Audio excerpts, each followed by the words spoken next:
مع نجم الأغنية الشعبية، نجم السينما المصرية، نجم فيلم الألماني، حاليا بالأسواق ألبوم الإحساس نعمة، النجم الفنان سمسم شاه.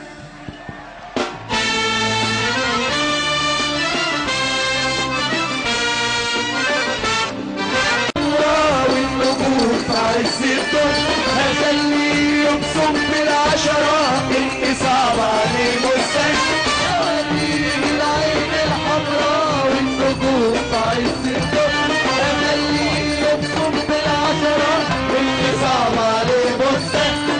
اسمه همسهوله فكره هغيرهوله والذوق هعلمهوله. قد ايه كنت بشكي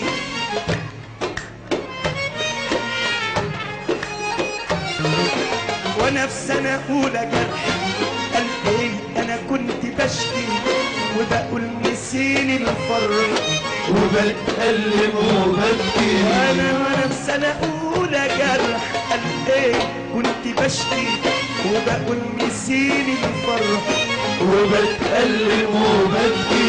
يا ريتني فضلت ساكت ويا ريت ايامه دامت ورضيت بنصيب انا. شافني الزمن زعلان قال ياها على الانسان لو يحمد ربنا.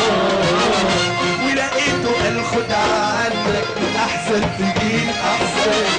وكل ما اقول كفايه قال بيقول كمان.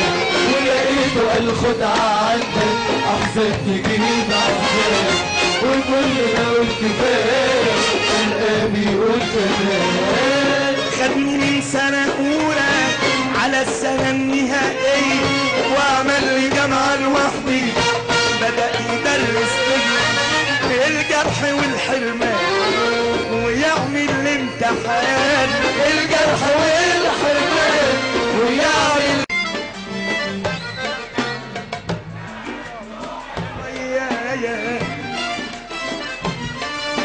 عشان مش راضي على نفسي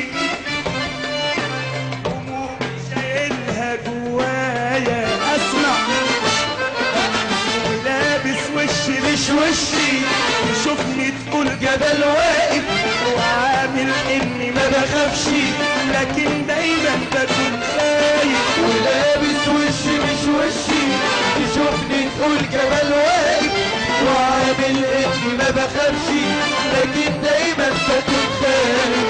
صحيح البخت خدني ومات وديني كمان مقضيها وكل يوم بكون على